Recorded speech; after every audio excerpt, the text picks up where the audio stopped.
I'm walking you through 7 vegetables that seniors, especially those over 60, need to reconsider immediately.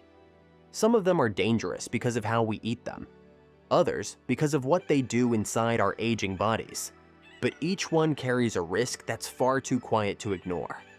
Let's begin with a leafy green that you've probably eaten dozens of times this month alone. 1. Spinach, when heart medicine becomes powerless. I remember a patient who walked into my office once. Let's call her Margaret. She was 68, healthy looking, upbeat, and confident in her diet. She had just recovered from a minor stroke and was taking warfarin, a common blood thinner. She was proud to tell me she'd switched to spinach smoothies every morning and salads every night, all in an effort to eat clean. But what Margaret didn't know, and what many seniors don't, is that spinach, in large or inconsistent quantities, can actually interfere with that very medication she was relying on to stay alive. Spinach is loaded with vitamin K. Now, that's not a bad thing in itself.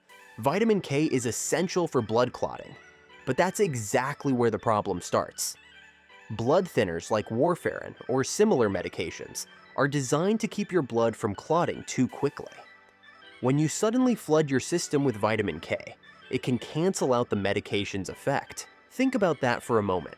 Margaret thought she was healing her heart, but she was unknowingly putting herself at risk of another stroke. And it's not just spinach.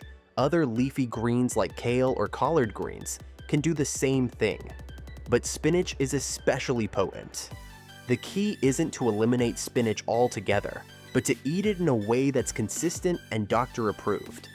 You can't go from eating none to eating a pound every day and expect your medication to keep up. I've seen cases where patients suffered mini strokes, unexpected clotting, and even bleeding issues because of the imbalance created by high doses of vitamin K. If you're taking blood thinners, you need to talk to your doctor about how much spinach, and leafy greens in general, are safe for you. This isn't about demonizing a vegetable. It's about making sure the way you eat it doesn't put you in danger. I had another patient, Leonard, who came in a few months after a routine checkup with symptoms that didn't quite add up.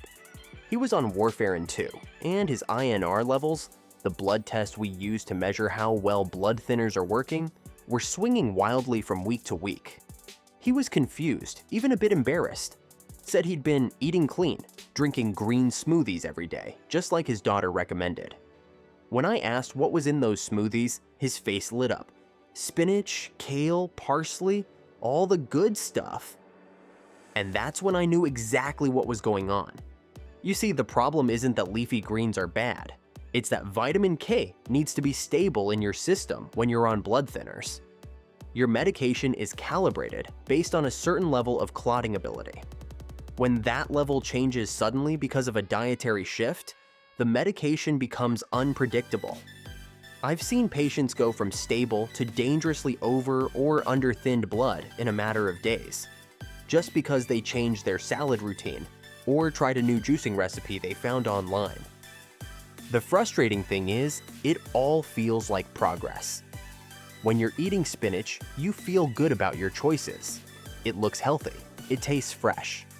It gives you a sense of control over your health.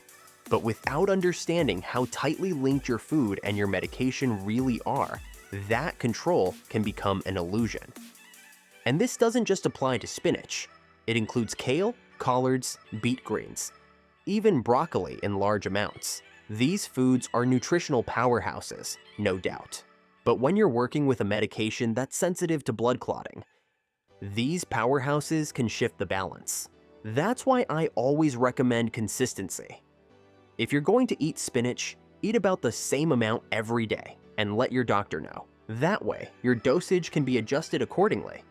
Food is medicine, but like any medicine, the dose matters. And after 60, the stakes are higher and the margin for error is smaller. Margaret and Leonard both learned that the hard way, but thankfully, they also recovered and adapted. Now they both keep food journals, check in regularly, and treat their green smoothies with the same care as their prescriptions. And they're stronger for it, too.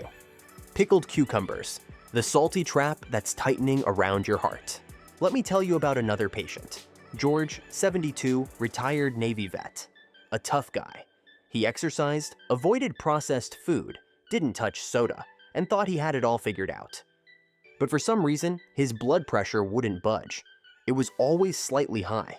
Meds helped, but never enough. He came in frustrated one day and said, "Doc, I'm doing everything right. I even eat salads and skip fast food." But I asked him to walk me through one typical day of meals. And there it was, pickles, every single day. Sometimes 2 or 3 servings. Now, pickled cucumbers might seem harmless. After all, they're just cucumbers, right? But those tangy, crunchy bites are swimming in sodium, often more than 1,000 milligrams in just a few slices. For seniors, especially those over 60, that's a dangerous amount. Here's why. As we age, our kidneys don't filter out salt as efficiently. That means sodium builds up in the blood, holds onto water, and increases blood volume. The result? Extra pressure on your heart and blood vessels, and eventually, chronic high blood pressure. I've seen patients who cut out chips, fried food, and soda, but never thought twice about their pickles. And they were shocked when I explained that these little green spears could carry as much sodium as an entire fast food meal. The worst part is that salt damage doesn't come with a warning.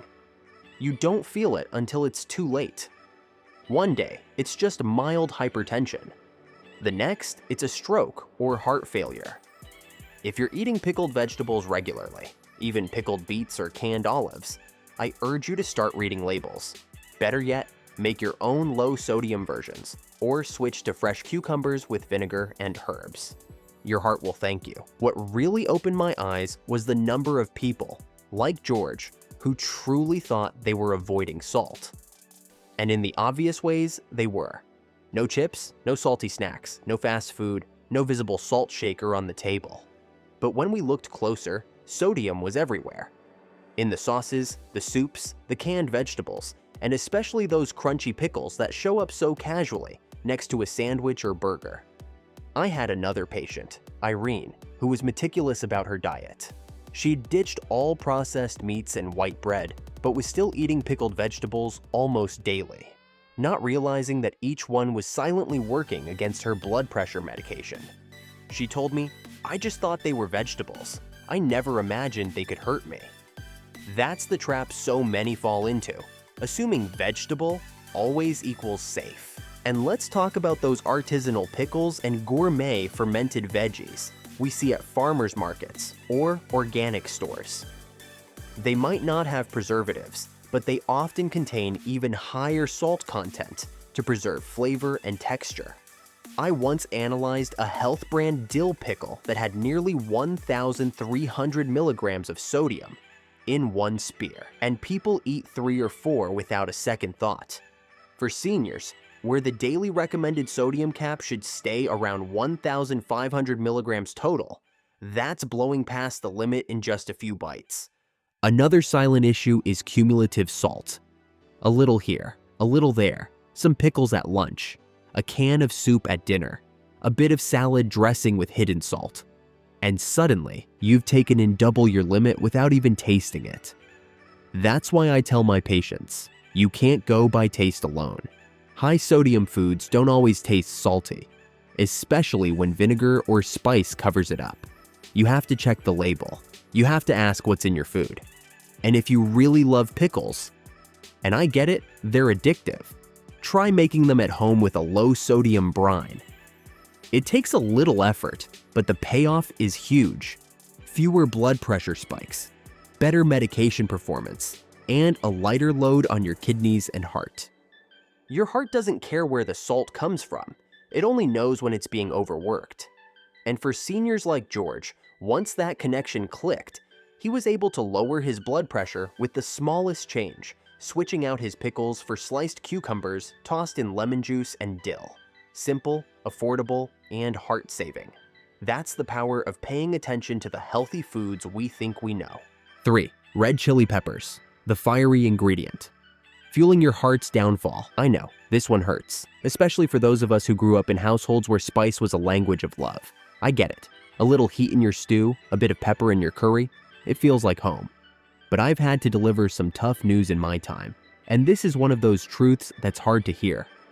Red chili peppers, especially in large or frequent amounts, can be dangerous to a heart that's already working overtime. I had a gentleman come in, Jose, 66. He'd always eaten spicy food, never had a problem before. But lately, he was having chest tightness and heart palpitations. After running a few tests and reviewing his habits, the common thread was clear: spicy meals, almost every day. Red chili peppers stimulate your nervous system. They increase adrenaline, raise your heart rate, and even spike your blood pressure. Now, for a young, healthy body, this might just be an exciting flavor adventure. But for a heart that's aging, already dealing with stiffness in the arteries and years of wear, this stimulation can become too much. The real danger is when it's all happening quietly. You feel a little warm after a spicy meal, maybe a bit flushed, but nothing dramatic. Yet under the surface, your blood vessels are constricting. Your heart is working harder. And if you have existing hypertension or arrhythmia, that extra push could be what tips the balance. I've had patients go into atrial fibrillation after a particularly spicy dinner, and they were shocked to learn that something so familiar, so comforting, could trigger such chaos. I'm not saying you have to eat bland food forever, but you don't need fire to enjoy flavor. Herbs like rosemary, basil, turmeric, or even a squeeze of lemon can make meals rich and satisfying without causing your heart to race. I learned that the hard way myself after watching one too many patients ignore the subtle signals their body was sending them. 4. Raw garlic, when nature's medicine turns against your heart. Now let's talk about garlic, a food I've personally admired for its healing properties. Garlic is a powerful tool in natural medicine. It can lower cholesterol, fight infection, and even thin the blood. But like any medicine, when taken in the wrong way or the wrong dose, it becomes a risk, especially for seniors on heart medication. I'll never forget Helen. She was 70, sharp as ever, and deeply committed to natural health. She'd been swallowing raw garlic cloves daily because she read it was good for the heart. And in small amounts, it can be. But Helen was also on aspirin and a beta blocker. The combination of those blood-thinning medications with raw garlic pushed her body too far. She came in after a nosebleed that wouldn't stop and later experienced symptoms of internal bleeding. The thing about raw garlic is that it thins the blood significantly. So if you're already on anticoagulants like warfarin, aspirin, or even newer meds like apixaban, raw garlic can dangerously amplify those effects. This can lead to bruising, fatigue, or more severe outcomes like gastrointestinal bleeding or fainting due to low blood pressure. When Helen learned the truth, she was shocked. She had thought of garlic as food, not as medicine. But that's exactly the issue. It's both. And as we age, the way our body processes these compounds changes. A younger system might handle the combo, but after 60, it becomes a delicate balancing act. If you love garlic, and I don't blame you if you do, cook it. Lightly sautéed garlic keeps its flavor and many of its benefits without hitting your body like a drug.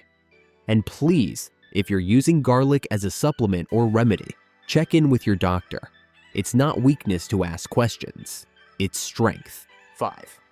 Raw sprouts, the innocent crunch that could break a senior's heart. Sprouts are another food that seems perfectly innocent. Alfalfa, mung bean, radish sprouts. They look healthy, light, and clean. But the way they're grown and consumed makes them a hidden threat to anyone over 60, especially those with a weakened immune system or pre-existing heart conditions. Let me explain. Sprouts grow in warm, moist environments. The same kind of environment that bacteria like E. coli and Salmonella thrive in. And because sprouts are usually eaten raw, any contamination isn't killed off. For younger people, this might just mean a rough night or two. But for seniors, foodborne illness can become life-threatening. I've treated seniors who developed infections in the heart lining, endocarditis, after eating contaminated sprouts. Others face severe dehydration, sepsis, or dangerously low blood pressure. The immune system just doesn't fight back the way it used to, and the consequences are much heavier than a tummy ache. I'm not telling you to avoid freshness or raw food altogether, but if you love sprouts, cook them. A light sauté can destroy the bacteria without sacrificing texture or taste. It's one small adjustment that can keep your plate safe. I remember visiting a patient named Carl, 74, who had always prided himself on eating clean.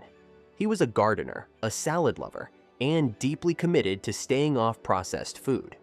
But one spring, he ended up in the hospital with a bacterial infection that seemed to come out of nowhere. We traced it back to a batch of homegrown mung bean sprouts he'd been adding to his lunch every day. They looked clean, they smelled fresh.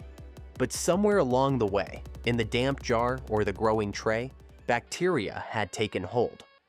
Carl's immune system couldn't fight it off, and his heart, already weakened from a prior cardiac event, didn't have the strength to keep up with the stress of the infection. It wasn't just a case of food poisoning. It fight it off, and his heart, already weakened from a prior cardiac event, didn't have the strength to keep up with the stress of the infection. It wasn't just a case of food poisoning. It turned into a serious hospitalization that left him weaker for months. What scares me most is how unpredictable it is. You don't always see or taste the danger. There's no smell, no visible mold, just a small pile of sprouts that's carrying something your body no longer has the tools to manage. And I've found that most seniors simply don't know the risk. Sprouts are still marketed as superfoods, packed with enzymes and vitamins.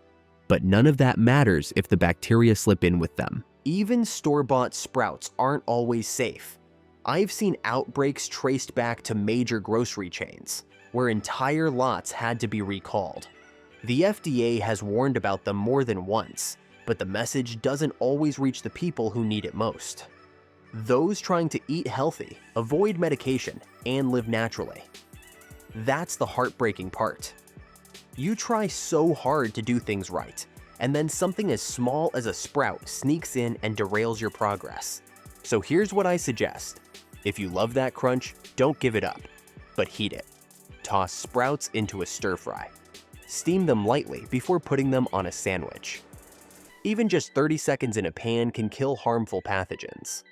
It's such a simple step, and it can mean the difference between a nutritious snack and a hospital visit. At this stage of life, we can't afford to gamble with things like this. Not when the fix is so easy and the consequences so serious. 6.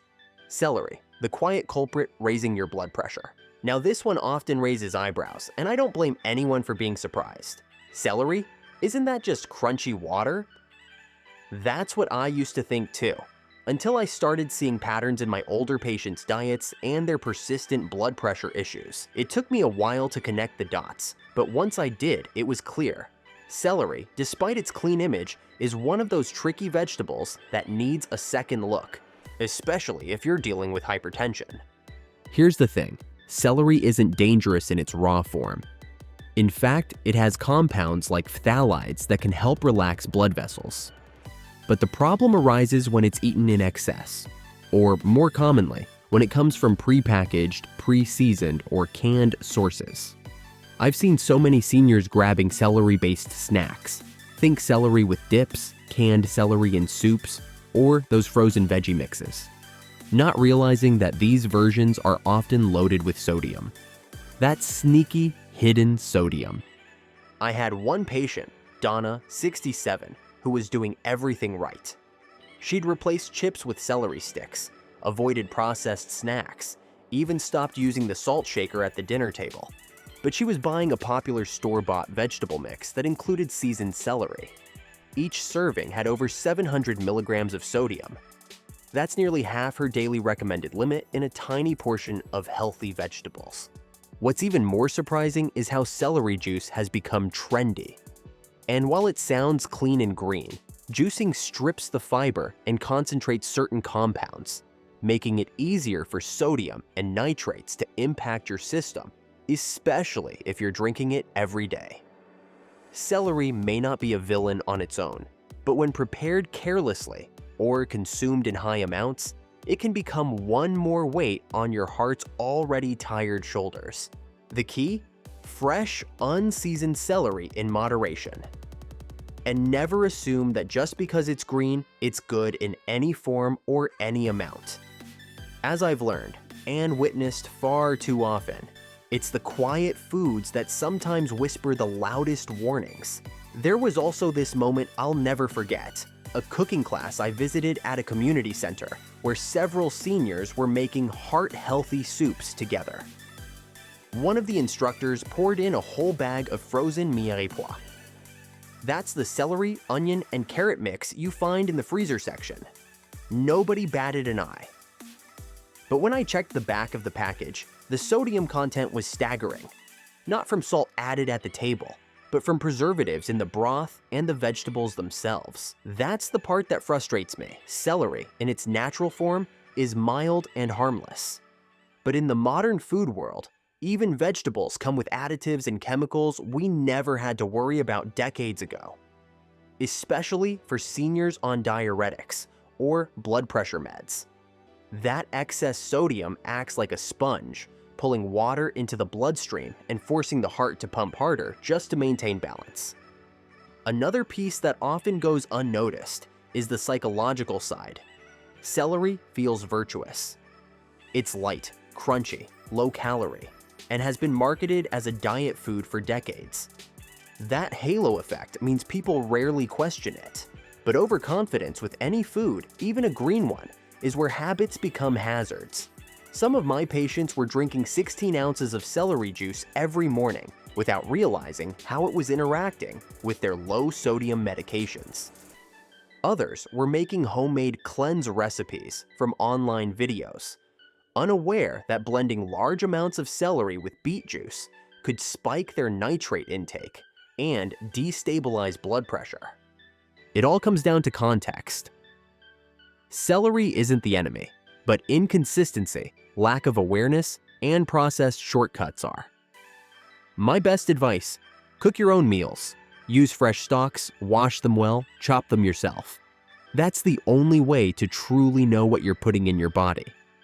And if you're craving that crunch, try mixing it with cucumber or sliced bell peppers, which are lower in sodium and gentler on the kidneys.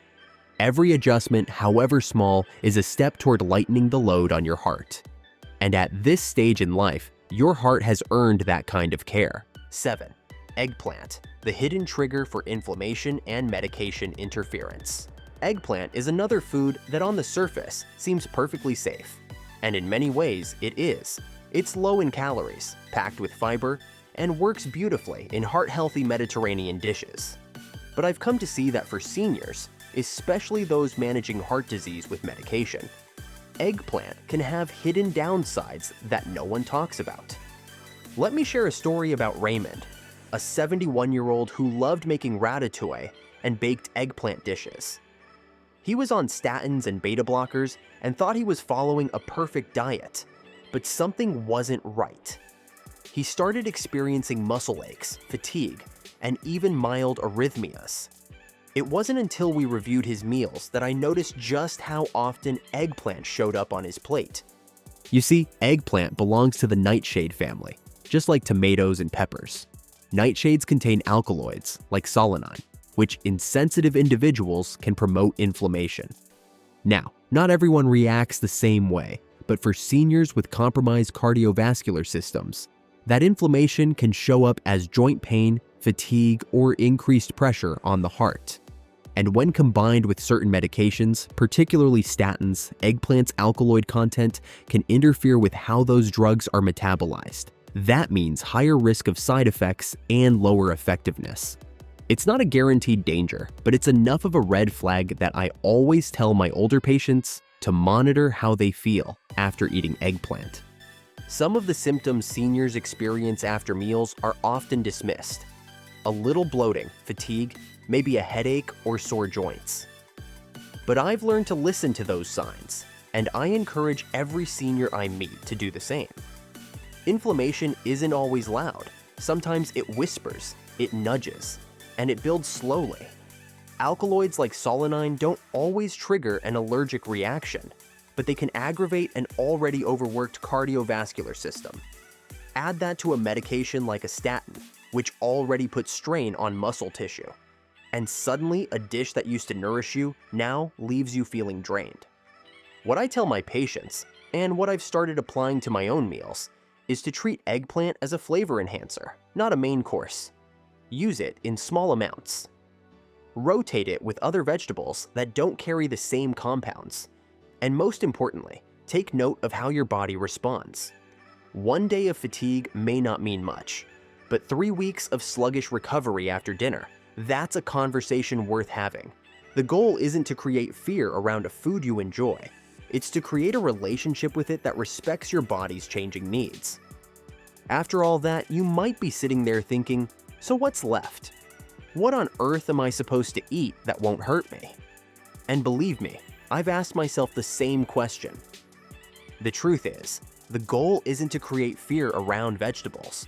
It's to highlight the importance of choosing the right ones, preparing them properly, and understanding how they interact with your body and your medications, especially after 60.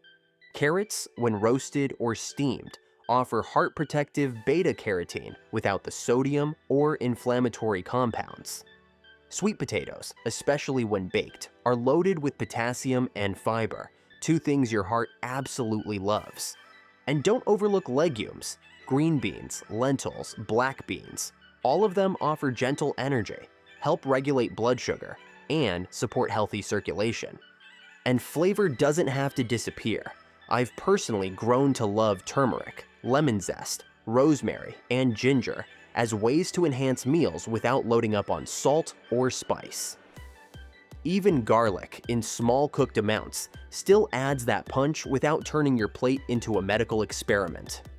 Your heart doesn't need fads. It doesn't need extreme diets. It needs stability. It needs food that supports you as you are now, not who you were 30 years ago. That's what I remind myself every time I prepare a meal for my aging parents. Or for myself. But what's always struck me the most is the sound that comes before the silence. The warning signs, the subtle shifts, the tiny alarms that something isn't right, even when everything looks healthy on the outside. By the time you reach 60, your heart has beaten over 2 billion times. Think about that, 2 billion times. It's worked for you without asking for anything in return. But now, in these years where wisdom meets vulnerability, your heart is asking for attention. Not panic, not obsession, just attention. So many of us were raised to believe that healthy meant green, but green is not a guarantee. Not anymore. Some vegetables were your allies once, but now they might be overstepping. Your medications have changed. Your digestion has changed. Your circulation has changed. And your food needs to change too. But here's the hope. The thing I hold on to every day with every patient. Your heart still has time, still has strength, still has fight left in it. I've seen people who were out of breath, foggy-headed, drained of energy, transform themselves by making small, thoughtful changes. They didn't go vegan overnight. They didn't stop eating food they loved. They just got smarter, more consistent, more aware. And that's what I hope this video does for you. Not scare you, but wake you up. Because you deserve to live with energy, clarity, and peace of mind. You've worked too hard, survived too much, to let a few bites of spinach or a spoonful of pickles rob you of your future. You don't need to be perfect, you just need to be present. Be mindful. Listen to your body. Talk to your doctor. Adjust where needed. Rotate your vegetables. Cook what should be cooked. And most importantly, know that your choices still matter. I'm not here to sell you fear. I'm here to give you back control, because your next heartbeat is a gift, and it's yours to protect. If this video gave you something to think about, please let me know in the comments. I read your comments, I learned from them, and I use them to bring you more information that could change your life, or the life of someone you love. And if you haven't subscribed yet, I invite you to do that now. Click the button, ring the bell, and join our growing community of people who are choosing to live with more knowledge, more intention, and more heart. Thank you for staying with me, and thank you for caring about your heart. It's never too late to do something good for yourself.